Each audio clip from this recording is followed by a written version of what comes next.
Hey guys, and welcome to another episode of Woke by Accident podcast. It is a weekly chat about socially conscious topics impacting the culture.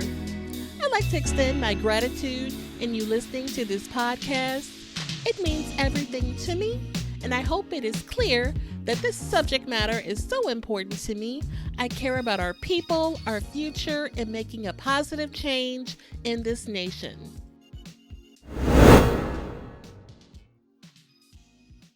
This episode is powered by Poddex.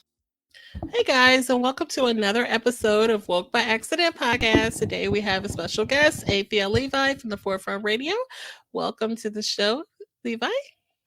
Thanks for having me on the show. Much appreciated. I always enjoy having our great discussions talking about Black history and current events.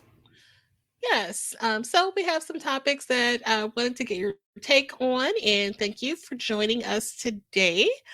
And let's see. So there's an update with the Buffalo shootings. We had covered this story a few weeks ago.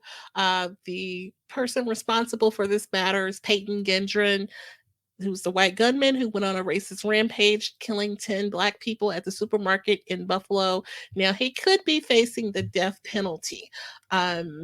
The charges were updated in this matter. So, according to the U.S. Justice Department, Gendron was charged with 10 counts of a hate crime resulting in the death, 3 counts of a hate crime involving bodily injury, 10 counts of use of a firearm to commit murder during and in relation to a violent crime, and 3 counts of use and discharge of a firearm during a violent crime.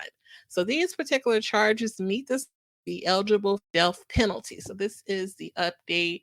What are your thoughts on these updated charges and the thought that he'd be facing the death penalty? I know at that time he just had the one charge, and so they did go deeper and add the additional counts and charges. Right now, what's going on is that this individual that is a white supremacist created an egregious acts against innocent people, and it's rightfully so that he is charged more than what they initially gave him, because I think they gave him like second degree or something like that initially. If I can't remember completely, but the fact that the Bible proves all these things that are happening to our people, it's important for us to understand current events from a biblical perspective. When you read the scriptures, it tells you that the children of Israel are persecuted by the children of Esau. And it's important for us to understand this because we have the thought process that those that have oppressed us have our best interests at heart, and that's not the case. Deuteronomy chapter 28 talks about some of the generational blessings and curses that happened to the nation of Israel. We're going to touch on it real quick. Deuteronomy 28:15, but it shall come to pass if thou wilt not hearken unto the voice of the Lord thy God to observe to do all his commandments and his statutes which I command thee this day, that all these curses shall come upon thee and overtake thee. So a generational curse is a sign to indicate who we are in these last days. And here's an example of such. Curse shall thou be in the city, and curse shall thou be in the field. And in the major cities all across America, no matter where you go, most African Americans, Latinos, Native American, indigenous populations are cursed in the city. How so? They're in the ghettos, they're in the slums, they're in the reservations, they're in the barrios. They suffer from extreme forms of violence, drug use, and all these different things that impact our communities. So in this instance, we have where a Caucasian male came into the city and targeted specifically black people. It says in the same chapter, it says in verse 29, and thou shalt grope at noonday as the blind gropeth in darkness, and thou shalt not prosper in thy ways, but thou shalt be only oppressed and spoil evermore, and no man shall save thee. So in the instance of what we just saw, no man came and saved these people from what happened. So just kind of going back over the events of that crime. Let's see. So he was already facing life in prison with the possibility of parole from a slew of state charges that were announced back on June 1st. But now we have the 25 criminal counts, including these 10 counts that we went over, each of first and second degree murder. And so um, the three counts attempted murder as a hate crime, and then the one count of a criminal possession of a weapon. And the original event was May 14th, where he drove hours from his hometown in upstate New York to the Tops Friendly Market before using an assault rifle to end the life of 10 people and injuring several others. I was just going to make a comment real quick. That the interesting thing about it is the thought process that's in this man's mind. It ain't right. It's Yeah, not right. Even when you read in the scriptures, when it talks about the spirit behind Esau, it says this. It says, "Behold, his soul which is lifted up." There's no other group of people that are so lifted up with pride than the children of Edom. Okay, we know hmm, them as Americans, as Europeans. We know these as the Caucasian culture, right? It says, "Behold, his soul which is lifted up is not upright in him." Who grows up and from the age of 14 up until now, because he was an 18-year-old man, thinks in their thought process that in order to save themselves, they have to assassinate others? It makes no sense whatsoever. right, No other group of people have this thought process. So it says, "Behold, his soul which is lifted up is not upright in him, but the just," referring to the righteous of the earth, "shall live by faith." So we live by the ways of the Most High. We know thou shalt not kill. We know thou shalt not commit adultery. We try to practice these things to better our community. But other groups like the nation of Edom, they don't believe in this Bible. right. We talked about his online manifesto, which detailed the racist ideologies about the great replacement theory. Like you said, in his mind, he's thinking that ending the lives of people would somehow help and better his race. But, it's really hypocrisy in that whole theory. And he's not the only one that has those thoughts. We were talking earlier in the room about a Netflix documentary. Women were being going through in vitro fertilization, and the doctor used his own specimen without their consent, but his intentions were to grow the race, of white people. And he, had a goal to have these blue-eyed and blonde-haired babies. And and so he had his own agenda, if you will. And it's really kind of sick and sad that it's kind of like that same ideology, even though you have this professional doctor that's well respected in the community and church, if you will. And then you have this kid who's this lone, loner type. But it's so many people that share that same, even some news reporter on that conservative channel, has made little comments about the race being, in trouble or something like that. So it's like a lot of people share this idea and thought process. It's kind of scary. And the great thing that you mentioned, which is heavy, is that it's well documented that they operate as a group and not just singular, because they Mhm. give these stories about it being, oh, it's just a lone wolf, it's just one instance where one person is going off, when in reality it's more than one, right?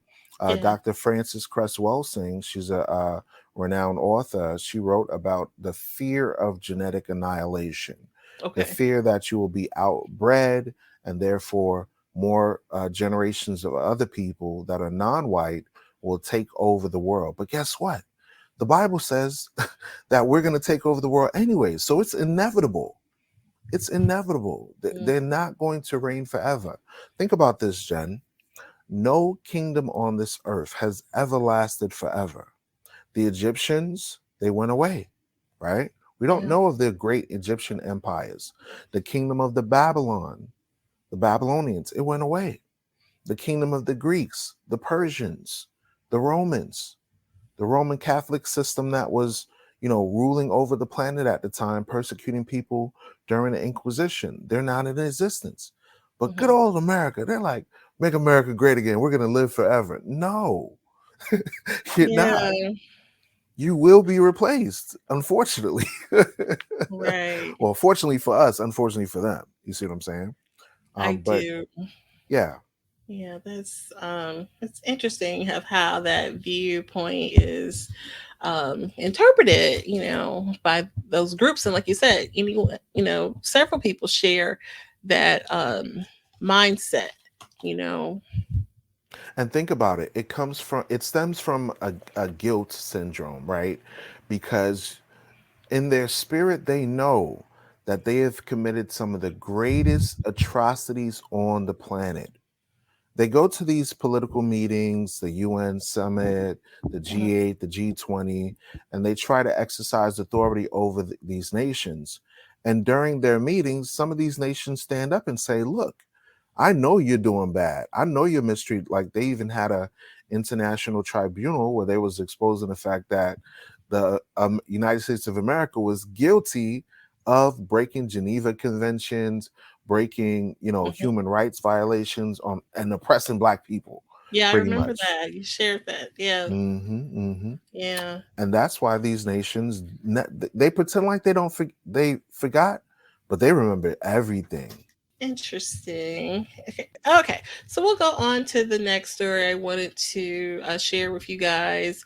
This one is an update in the disappearance of Felicia Johnson. We previously just covered this story on the podcast, and we actually have this very sad update. So the police are now searching for the man responsible for her death. Let's see. According to Houston police, let's see. This name Chiwabuka Nuwodo, who is 28. He's currently on the run as he faces charges of murder and tampering with evidence in the connection to the killing of Felicia Johnson, who was 24 years old. So this documented that the police says that Johnson was visiting Houston from her hometown of San Diego in search of work. She had applied for a job at a strip club there, and she was reported missing back in April. And we covered this story of her being missing, her family um, reaching out to several of the independent news sources trying to get information. And her bloodied cell phone and purse were discovered near a community park. So at this point, a body has not been found, but they do have more information tying her um, to this matter, so I will share those details. So Johnson and Nuboto made contact on Snapchat, and that's documented. And the notes revealed that he had agreed to pay her $500 for an in-person meeting. So she was picked up in Houston by an Uber driver on the early morning hours of April 16th, and she was driven to a previous residence of this suspect. And then from there, he picked her up, drove her to his current address where authorities believe she was murdered. And then the suspect allegedly purchased saw, trash bags, towels, a flashlight. Following the disappearance, latex gloves, a kitchen knife, shovel were apparently found and turned up in the search of the suspect's car, in addition to her blood.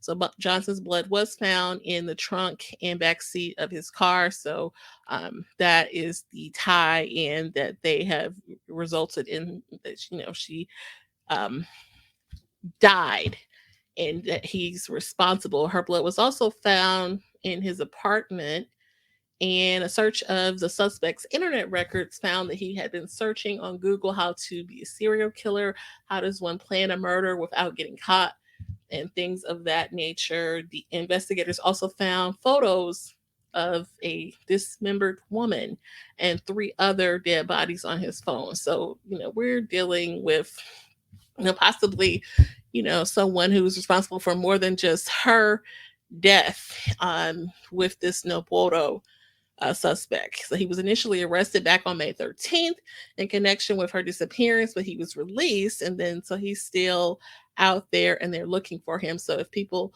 know something, they're urged to contact the Houston Police Department or Crime Stoppers. So definitely did not anticipate that particular ending to the story, but it's a reality that we need to be aware of. That there's a lot of predators out here seeking young women and men and children and all kind of things on these social media apps like Snapchat. Your thoughts on this unfortunate result to this story? Yeah, what's disconcerting about this story is the fact that this young lady is not the only incident. They Hmm. literally found photos of other dead bodies on this Hmm. person's phone and they detained him. But how, we had a clubhouse discussion about this and also on Fanbase where a Hmm. person asked the question, doesn't it seem odd that they would find these things, but yet, they released them? That doesn't make any sense. Right. It doesn't make any sense. So it's not that like they released him on bond. They released him after they detained him, but then they released him. You see what I'm saying? So it's really odd. But the scriptures does talk about the wickedness of this society and how things are getting worse and worse. When you read in Second Timothy chapter 3, it says this. For men shall be lovers of their own selves, covetousness, boasters, proud, blasphemers, disobedient to parents, unthankful, unholy, without natural affection, truce breakers, false accusers, incontinent, fierce, despisers of those that are good, traitors, heady, high minded, lovers of pleasures more than lovers of God, having a form of godliness, but denying the power thereof. From such turn away. And the interesting thing about it is, this is exactly what happened with this guy. This guy portrayed himself to be a good guy, but ended up dealing with this woman evilly. And guess what? The scriptures talks about that as well. It says, for of this sort, they which creep into houses and lead captive silly women laden with sins, led away with diverse lusts. Showing you that in these days that we live in, you have men that will try to manipulate young women into doing things that are egregious and sexually pervasive. They're led away captive by these lusts. You see what I'm saying? I'm going to give you all Yeah. this money and you could do whatever you want. You can live it up. You could be rich and all of this stuff. This is the deception with the sex industry. Right. That's true. Yeah, a lot of grooming goes on, and and promises, empty promises of, I don't know what they are going to do, or maybe that they'll do something for their career. Turn, they'll help them be a model or a singer or dancer, and all these because everybody has these dreams and aspirations of wanting to be famous and well known and popular and that kind of thing. And it just takes that one person that yeah, that with those predatory plans, and we have results like this, unfortunately. So I just caution the listeners that not to get caught up in this kind of negative attention that well, I guess we need to be aware, for young people in our lives and in our circles, perhaps I should say, who may be contacted by someone on Snapchat or social media and things like that, because we just want to keep our people safe. That's the goal. Now, I'm not too familiar with Snapchat. Correct me if I'm wrong, but won't you have to have that person send you their information in order for you to add them as a friend on Snapchat? Like through Facebook or Instagram, and they contact you and you say, hey, hit me up on Snapchat. So they probably had more social media interaction. For sure. And but I guess a lot of times people, because I know I get Snapchat requests from people I don't know. I thought it was for people that so that you can kind of go back and forth and things like that. But I get, and I've heard from other people, just in some of the rooms, that you can meet people socially on Snapchat. So you would accept people that maybe you don't know well, and you just start conversing with them, and then it has that location feature on there, and people meet up on there, and then apparently there's games and different little challenges that people do with that GPS location mechanism that's on there, and that can be turned off too, so where people can't see your location. But yeah, apparently people use so Snapchat for people interacting with people they don't know as well. So they may just want to get their numbers up, and they accept everybody and they click everybody, and things like that. I wasn't even aware of that. Thank you for bringing that to my For attention. sure. Yeah, totally. Because I know I'm like looking like, okay, I don't know these people. And for that, I kind of like normally the people I accept are the people who I know. But apparently people use it like, you may accept somebody you don't know that well on Instagram or something like that just for the followers. And people treat it like that too, just to have followers and a high number.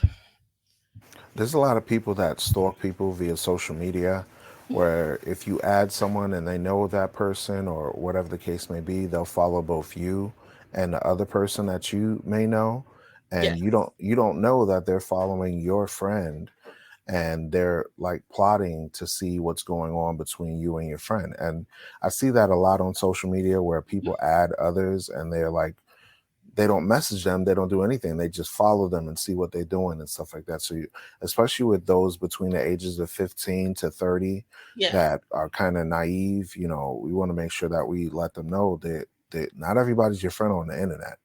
I had a guy hit me up and say, "What's up?" So I was like, "Okay, is this a fan? Is this a listener of the show? Who is?" And then what I noticed was, after he hit me up and said, "What's up?" I looked at his profile. This dude had like swords and machetes. I was like, "Oh no, I ain't responding to this dude's message. Nope, nope, not gonna happen. I ain't falling for that." Yeah, I'm so cautious of things like that. Like if I haven't had a conversation with you or something like that, I'm prone to block. I mean, I really am. And I've had to block some people that I've had a conversation with, you know what I'm saying? So yeah, I caution people to be leery of all of that. Like you said, some people use, and I know like some of the older folks I know in the circle use the rationale of, oh, well, we got mutual friends, so that must mean I know them. But like you said, they will purposely see who your friends are or connections and reach out to those people first and then the end to you. And then that way you're thinking, oh, well, if you know this Bob, then I know Bob, then you're okay. No, that's part of the plan. And even like that show, and this show has been on the years for years on MTV, Catfish, they really kind of show you kind of the mindset of how some of these people, I know it's a silly show, but it's really kind of good for awareness because they show you how like you can go and assume someone's picture and make I mean, it's crazy the things that people do. It's some guy in a wheelchair in Alabama, you know what I mean? And he was bored.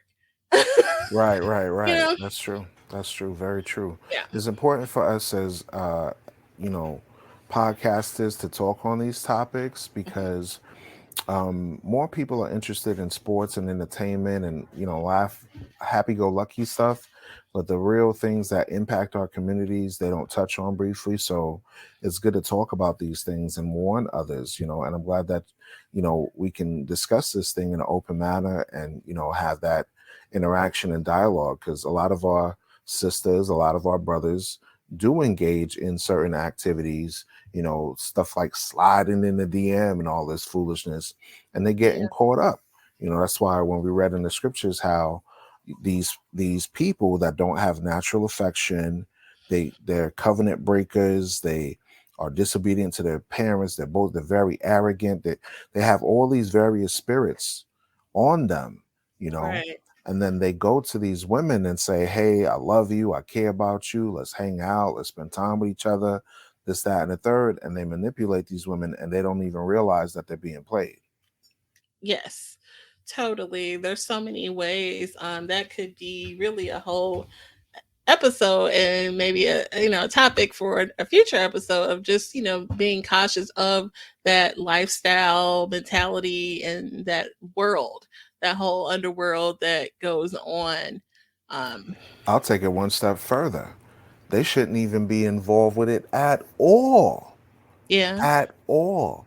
No daughter of Zion. Because think about it.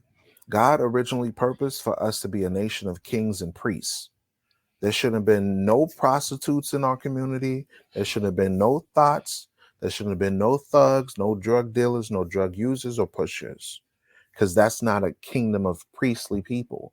An elder of mine used to always say that the Negro was manufactured in America. The way we are now was not how we were when we were in our own kingdom, kingdom of Mali, the kingdom of Ghana, the kingdom of Judah, when we went Mhm. from West Africa to our original area in Northeast Africa. We had kings like King David, King Solomon. All the nations were in subjection to our ancestors. They were paying Mhm. taxes to us. They were bringing gifts and presents to us. So we in turn now, because of our affinity of these other nations that have oppressed us, we have now wanted to emulate them and have become worse than them, where Okay. now our daughters are saying, hey, what do you want to be when you grow up? I want to be a video vixen. I want to be like Karen Stephan Superhead. I want to be like Cardi B. I want to be like Nicki Minaj, Beyonce. These are not role models. These, Beyonce could be a role model.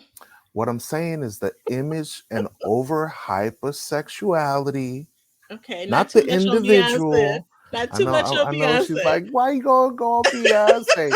Beyonce was a married woman shaking and twerking her booty like everybody else. I'm just gonna keep it real. Oh my I can't. goodness. There's no cap. Am I lying? Am I lying? Answer the question. Am I lying? Yes or no? I'm Just not lying. finish your thought. Finish So your here's thought. my thought. She's like, oh, don't get on my Beyonce. I love Beyonce.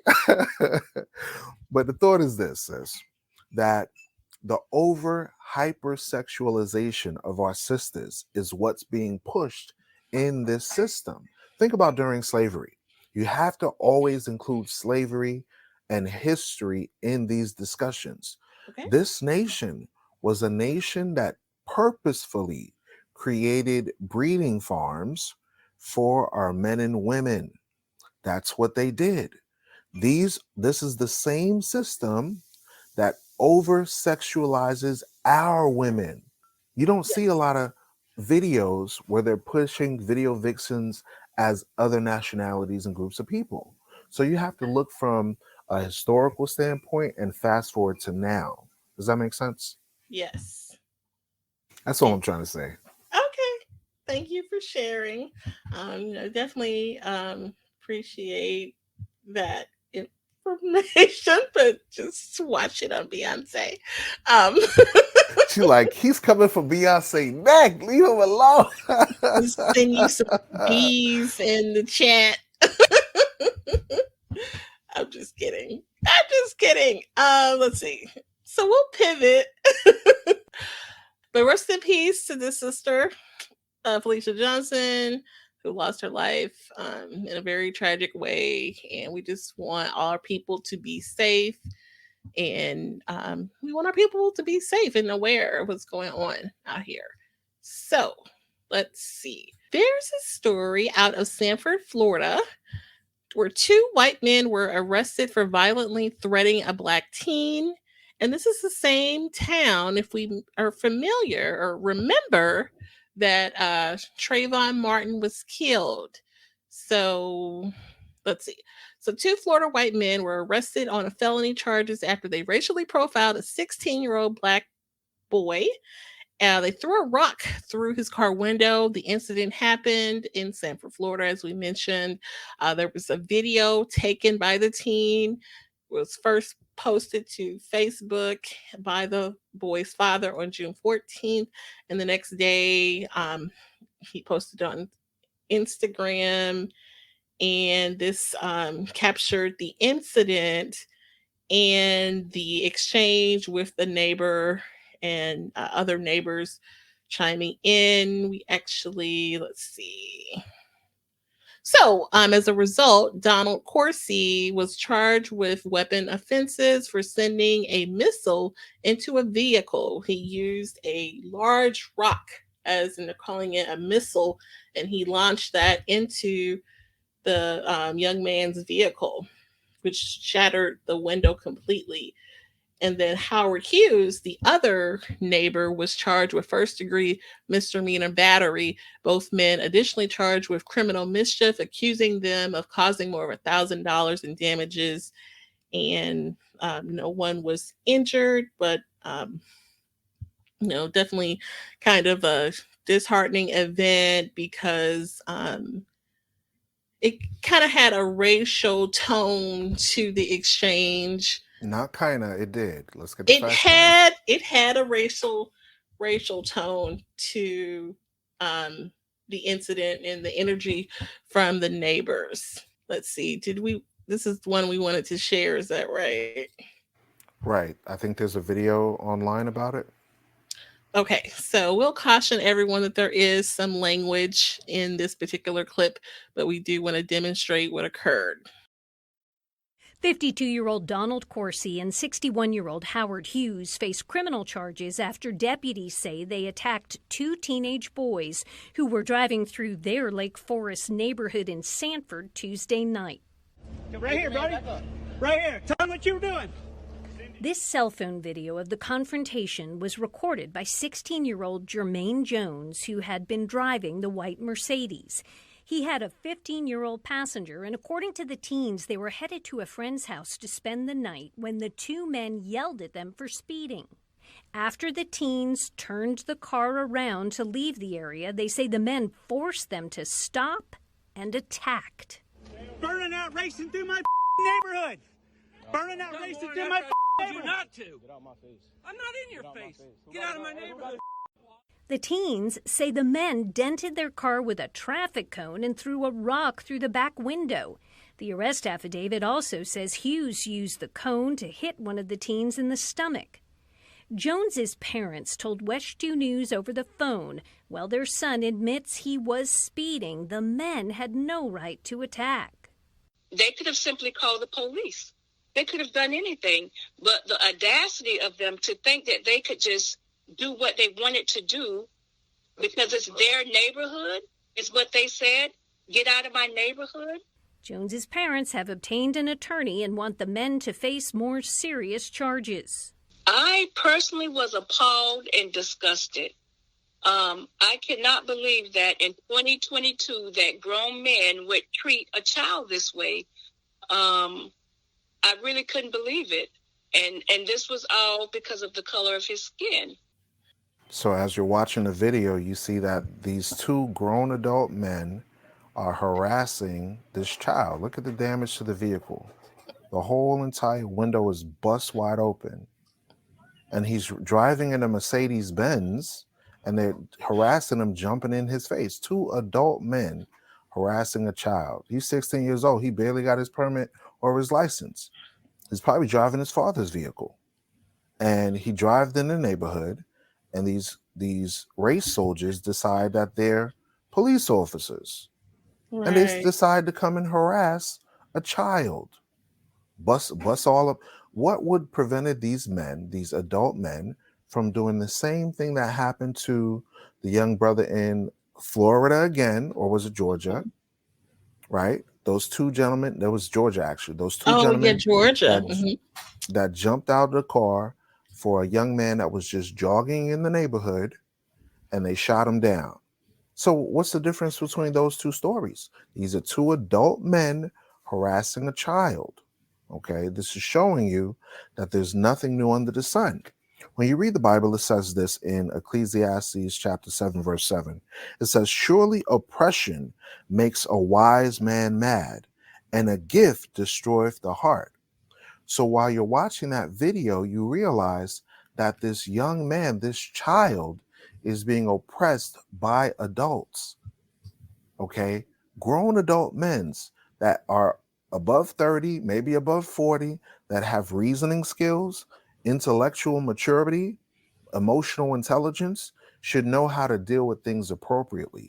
If someone is speeding in your neighborhood, the correct course of action is not to attack them, not to bust up their car. You call the authorities. That's what you're supposed to do.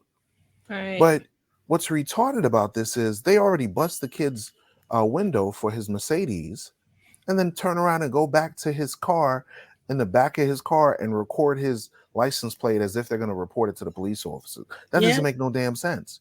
You're Right. basically putting evidence of your own crime up, you idiot. Right. I think they feel that they should be excused because how dare he come into our neighborhood or our, association or what have you. Exactly. And Hmm. and the crazy thing about it, this was the same city that George Zimmerman shot another child by the name of Trayvon Martin. This happened in 2012, February 26, 2012. George Zimmerman walked in and saw a child walking, followed him, harassed him, and gunned him down. And he got off not guilty. And this is in the scriptures. In Zechariah chapter 11, verse 5, it says this: whose possessors slay them and hold themselves not guilty. And they that sell them say, blessed be the Lord, for I am rich, and their own shepherds pity them not.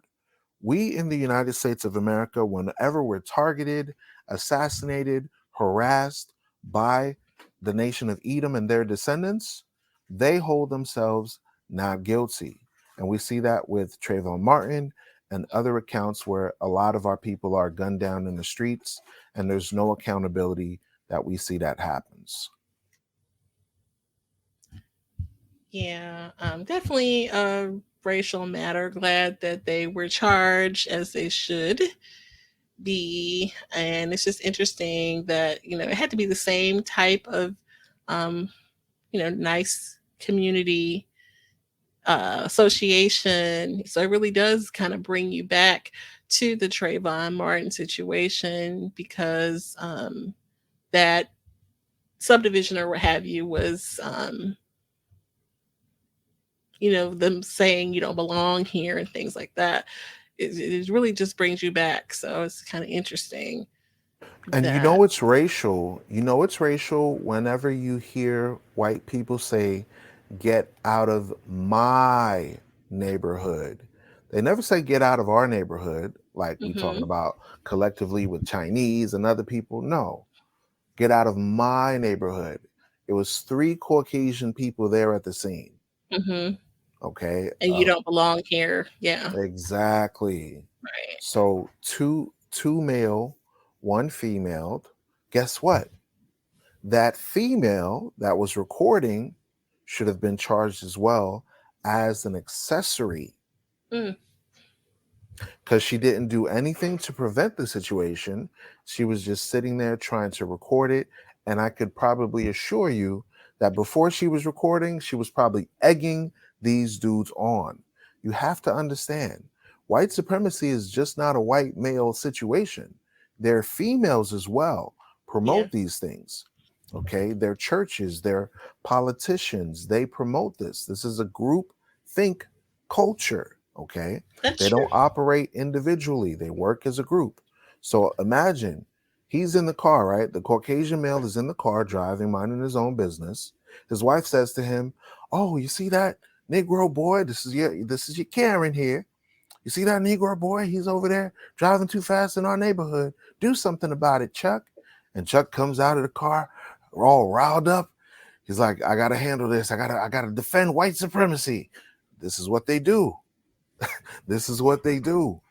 So, unfortunately, we live in a society where we have to wake up, realize True. that we're in the land of our captivity. Watch this. I'm going to show you something real quick out of the Bible. Because we think that we're still, because we don't have chains around our neck anymore, because we don't have, active lynchings happening where we could readily see it, that we're free.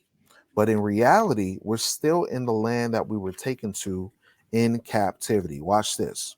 In Baruch chapter 3, it says this: behold, we are yet this day in our captivity. So we as a nation of people, the children of Israel, the descendants of slavery, are still in the land of our captivity. Then it says, where thou hast scattered us. We were taken and scattered from the northeast regions of Africa to Europe, to West Africa, to The Brazil and the United States of America. The Bible is a true book. So it says, "Behold, this day, we are yet this day in our captivity, where thou hast scattered us for a reproach and a curse, and to be subject to payments." Are we not paying bills? Are we not paying taxes? Are we not paying utilities? Are we not paying for everything that we want? For water Mm-hmm. that comes out of the sky, for electricity that should be free, for healthcare services that should be free. In other Mm-hmm. nations, they're free. You see what I'm saying? We should have our Right. own wells. We should have our own plots of irrigation where we don't go to other nations paying a water bill or paying for aquafina. The same Mm-hmm. with electricity. We should have free solar panels in the most developed nation in the world. In the world. Why are we still paying for simple things that we could already establish for everyone? The Mm-hmm. whole world should have free electricity, free water. That should not be a service that you pay for because it comes from the earth.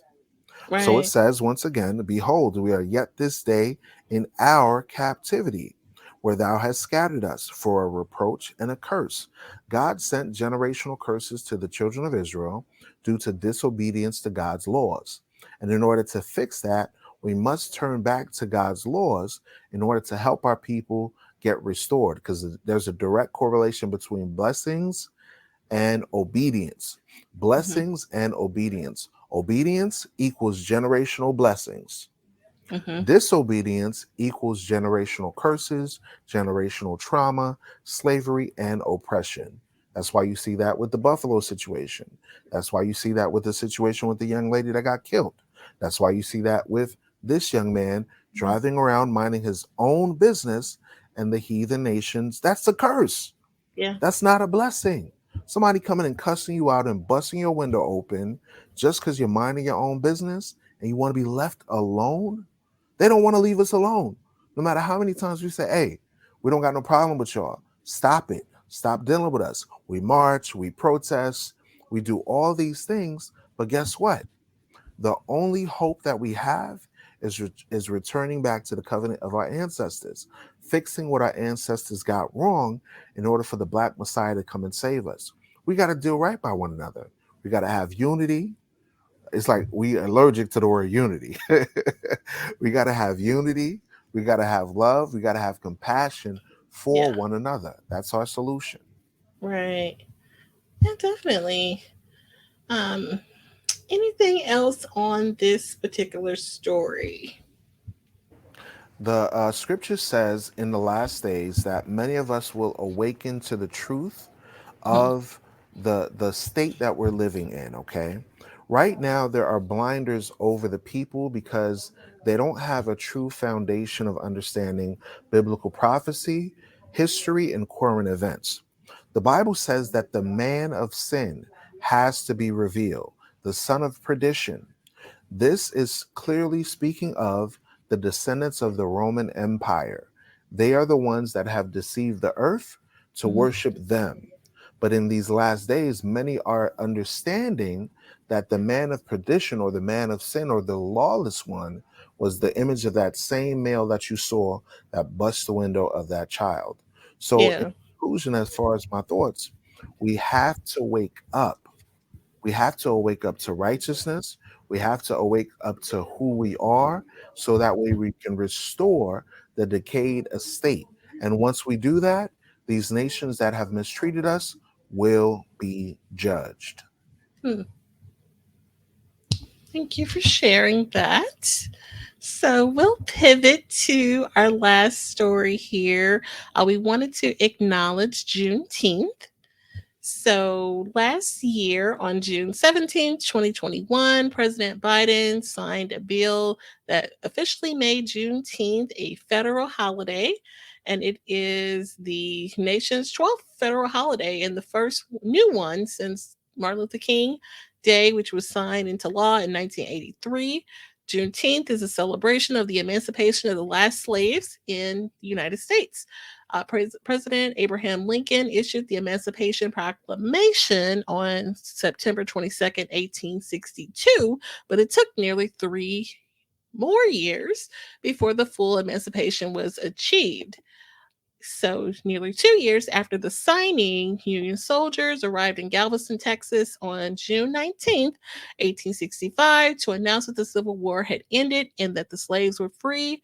And Union General Gordon Granger delivered the good news in Galveston, Texas, um, which was the General Order number 3, which officially freed the final slaves. And so I think that is why Juneteenth is widely celebrated in Texas. I hear widely because it originated in Galveston on January 1st, 1980. Juneteenth became an official holiday in the state of Texas. So now we have a federal holiday.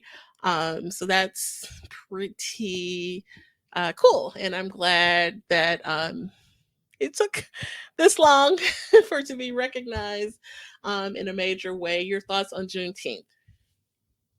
Juneteenth is a good way for us to correlate Black history, slavery, and the Bible. Mhm. It's a yearly reminder that we are literally the children of the captivity. Okay? God wants us as his people to humble ourselves and return back to him and understand who we are. For example, I'll read in 2nd Chronicles chapter 7 verse 14. It says this: "If my people, which are called by my name," these are the children of Israel, Mhm. "shall humble themselves and pray and seek my face and turn from their wicked ways, then will I hear from heaven and will forgive their sins and will heal their land." So we as a nation of people are the ones that this Bible is talking about. Watch this. 1 Kings chapter 8 verse 47. "Yet if they shall bethink themselves," that means remember who you are, "in the land whither they were carried away captives." You have to remember who you are in the land that you were taken into captivity, the land of slavery, Mhm. right? "And repent," meaning to change, "and make supplication unto thee in the land of them that carried them away captive, saying, We have sinned and done perversely." We as a nation of people broke God's laws, and in learning about Juneteenth and our captivity, returned back to obedience and fulfilling his word. Okay, definitely. A lot of people.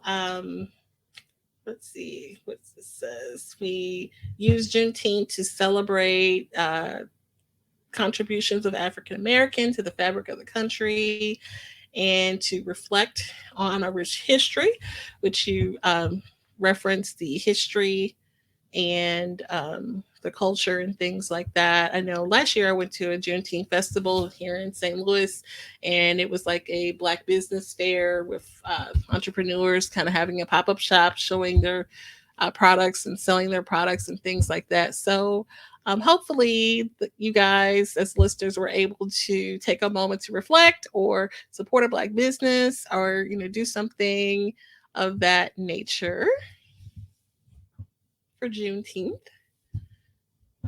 But really, there's no you don't need a holiday to do that. You should be supporting anyhow. So yeah, definitely want to reflect back and on history. So Black history is always important because it's American history, it's the history of our ancestors, and in restoring ourselves back to understanding history from a biblical worldview, we can help our people to gain back some sort of dignity, identity, culture, and grow and develop ourselves to be one of the greatest people on the planet. We went immediately after slavery into owning our own land, owning businesses. You were talking about Black Wall Street and different things of supporting Black businesses. We yeah. did this right in the 1910s and the 1920s. And understanding that a group of people that are able to build themselves up, even regardless of the circumstances that we've went through, is a significant accomplishment. The reason why I say that is because if any other culture went through what we went through, they would have been completely devastated. They would not have been able to build themselves back up to a state where we have some semblance of a society. You see what I'm saying? So the Emancipation Proclamation was important. Knowing that we were set free from being enslaved is important. And knowing how this correlates with the Bible and Black history is vital in restoring us from the decayed state that we're in. We need Black culture, and Black culture is in this Bible. Definitely. Right. And then, so that was our last story. Please tell our listeners how they can reach out to you or find your content. So I'm Aphiel Levi, the host of the Forefront Radio. Appreciate everyone that's going to watch this show. I'm the host of the Forefront Radio that talks about Black history from a biblical-based perspective. You can find us on Instagram, the Forefront Express. You can find us also by the same handle on Fanbase or the Forefront Radio. Type in the Forefront Radio 1 on YouTube and you'll be able to search through our videos. We just had an excellent video that we just did a live broadcast with Jen, talking about other articles related to current events. And then feel free to contact me if you want to email me for anything, whether it's a comment, leave a comment on one of the videos, or you can message me via Instagram on the Forefront Express. If you want to get interviewed on the show, you can contact me on our Gmail account, which is the Forefront Black Media at gmail.com. And it will be 4 without the E, the Forefront Black Media at gmail.com. And I appreciate you, Jen, for inviting me as always. Oh, for sure. It's a pleasure. And anything else to share? Jesus is black. Ronald Reagan is the devil. And the government knows about DIVOC 91. That's it. We thank you guys for listening and tuning in so much. And you guys take care. At this time, we're going to go ahead and conclude the episode. We greatly appreciate you listening. We invite you to follow us on social media. On Instagram, it is Woke by Accident Podcast. On Twitter, it is Woke by. On Facebook, it is Woke by Accident Podcast. We also have the new website up, www.wokebyaccident.net. Please check us out and also follow us on all of your favorite streaming platforms, and please leave a review and share feedback. You can also reach out by Gmail, wokebyaccident@gmail.com. And every time you listen, we appreciate it so much. Thank you for listening and take care.